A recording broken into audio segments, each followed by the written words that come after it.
इससे आसान कोई पढ़ाई नहीं, यदि है तो अभी तक किसी ने बताई नहीं। आज हम सतत या वितत भिन्न के एक और विशेष तरह की भिन्ने, जिसमें प्लस व माइनस दोनों चिन्ह एक ही सतत या लगड़ी भिन्न में आते हैं, ऐसी भिन्नों को कैसे हल करेंगे, इसी पर चर्चा करेंगे। इसके पहले वाले वीडियो में जब प्लस का चिन्ह आता था तब कैसे हल करते थे, जब माइनस का चिन्ह आता था तब कैसे हल करते थे, इन पर चर्चा हुई थी। अब इस तरह की भिन्ने जिसमें प्लस व माइनस दोनों एक ही भिन्न में विद्यमान हो, तो ऐसी भिन्नों को कैसे हम सरल करते हैं, इसी पर चर्चा करेंगे। आइए हम आपको उदाहरण की सहायता से, प्रोसेस वही है, नियम वही है, अगर आप इन प्रोसेस को अच्छी तरह से जान गए, बहुत ही सरल है, इससे आसान कक्षा 1 और 2 के स्टैंडर्ड की तरह इसको हल करना है और बहुत ही आसान तरीके से आप इनको हल कर लेंगे। हमें उम्मीद है कि यह नियम जानने के बाद किसी भी कंपटीशन में जैसे ही सवाल मिलेगा इसको आप सबसे पहले हल करेंगे। आइए, जैसे एक भिन्न यहाँ पे दी गई है 1 - 1/1 + 1/1 - 1/1 + 1/7।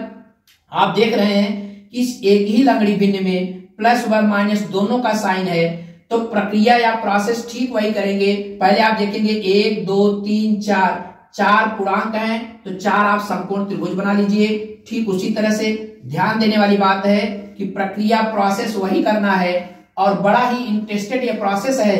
इसको आप जब करेंगे तो आपको बड़ा ही आनंद आएगा। एक बार आप करके कॉपी पे जरूर देखिए। आप देखिए कि ये 4 समकोण त्रिभुज बन गए, तो अब आप क्या करेंगे, जो इसके अंत में साधारण भिन्न लगी है, इसके पहले के पद से आप इसकी शुरुआत करेंगे। आप देखेंगे यहाँ पर 1 है, यानी जो पूर्ण संख्या है, तो इन भिन्नों के लंब में यहीं से ये जो संख्याएं हैं इनके भिन्न में के लंब में आप क्रमशः लिखते चले जाएंगे। यानी 1 सब में 1 है, तो सब में यहाँ 1 1 हो जाएगा, हमने लिख दिया। अब आप यहाँ पे जो साइन है इसको लिखेंगे क्रमशः नीचे से। तो यहाँ पे पहला प्लस है, दूसरा माइनस है, तीसरा प्लस है और चौथा माइनस है। जैसे ये है, जिस क्रम में नीचे से आप ध्यान देना है यही आप कर लीजिए। इसके बाद ये जो साधारण भिन्न है 1/7, इसमें अंश 1 है ऊपर और 7 है नीचे, इस तरह से लिख लेंगे। अब इसका प्रोसेस यानी इसको हल करना शुरू करेंगे।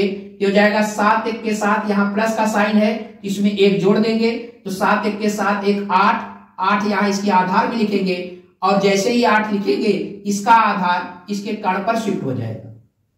अब वही प्रक्रिया 8 1 के 8, यहाँ माइनस का साइन है, तो ये 8 1 के 8 में से 7 घटाना है, तो 8 में से जब 7 घटाएंगे तो 1 आएगा, 1 इसके आधार में लिखेंगे और यह जो आधार की संख्या है इसके कर्ण पर शिफ्ट हो जाएगी, यानी 8 इधर हो जाएगा। अब यहाँ 1 का गुणा 1 में करेंगे, यहाँ साइन प्लस का है, 1 1 के 1 और प्लस 8, यानी 1 में 8 जोड़ेंगे ये 9 आ जाएगा। 9 इसके आधार में लिखेंगे और इसके कर्ण पर यह संख्या यानी 1 शिफ्ट हो जाएगी। और इस तरह से अब आप इसको फाइनल जब रिजल्ट बनाएंगे तो बराबर लिखेंगे, जो ये आधार की संख्या है नीचे। अब 9 1 के 9 माइनस है, इसका मतलब यहाँ का जो पद है 1, तो 9 में से 1 घटाना है। जब 9 में से 1 घटाएंगे तो आप जान रहे हैं 9 में से 1 घटाने पर ये 8 आ जाएगा। इस तरह से इसका जो आंसर हो गया 8/9, यानी इस जो यह दी गई भिन्न है इसको हल करने पर 8/9 प्राप्त होगा। इसी तरह से एक भिन्न यहाँ पर आपको दर्शाई गई है, आप देख रहे हैं 4 + 1/2 + 1/3 - 1/1 + 1/1 - 2/5 है। ऐसी भिन्न को कैसे हम हल करते हैं, आइए इसमें आप देखिए 1 2 3 4 5 ठो पूर्णांक हैं, तो 5 समकोण त्रिभुज आप तुरंत बना लीजिए। बहुत ही आसान है, बड़े ही सरल और साधारण तरीके से इसको आप हल करेंगे। यहाँ पे आप देख रहे हैं कि जो यह हमने मेथड या नियम या ट्रिक बताई है, इसमें तो आपको भिन्न कहीं हल ही नहीं करना है। इसमें तो केवल कक्षा 1 और 2 की तरह जोड़ और घटाना हल करना है, गुणा हल करना है, बस यही करना है। आइए अब आप क्या करेंगे, या नीचे से इस प्रोसेस का जो पूर्णांक है इसके क्रमशः लंब पर लिखते चले जाएंगे, यानी 1 1 3 2 4। इसके बाद इसके साथ जो इसके बाद का जो साइन है इस त्रिभुज में बना देंगे। ये माइनस है, दूसरा प्लस है, तीसरा माइनस है, चौथा प्लस है, फिर प्लस है। तो कहने का मतलब अब आप देख रहे हैं पहला माइनस दूसरा प्लस, माइनस, यानी माइनस प्लस माइनस, ये माइनस प्लस माइनस, फिर प्लस प्लस।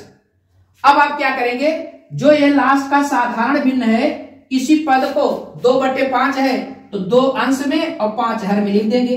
अब प्रोसेस आपका स्टार्ट हो गया।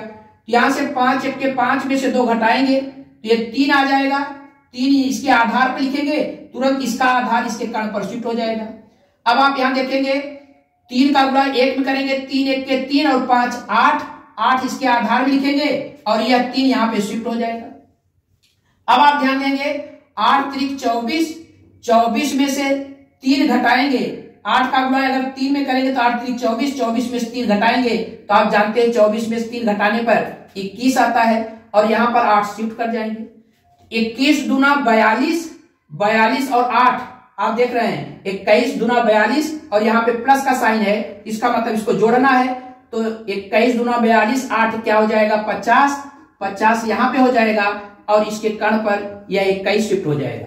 अब आप देख रहे हैं अब यहाँ भी प्लस का साइन है तो 4 5 20 यानी 200 हो गया और 200 में 21 आप जोड़ेंगे तो 221 हो जाएगा। तो 221/50 यही इसका आंसर हो जाएगा। इस तरह से जो यह भिन्न है इसका मान 221/50 आ जाएगा। हमें उम्मीद है कि इस तरह के जितने भी सवाल किसी भी कंपटीशन में आप पूछे जाएंगे, आप उनको बड़े ही सरल और सहज तरीके से इस नियम से हल कर लेंगे और 2 से 3 सेकंड में उसका आंसर आप प्राप्त कर लेंगे।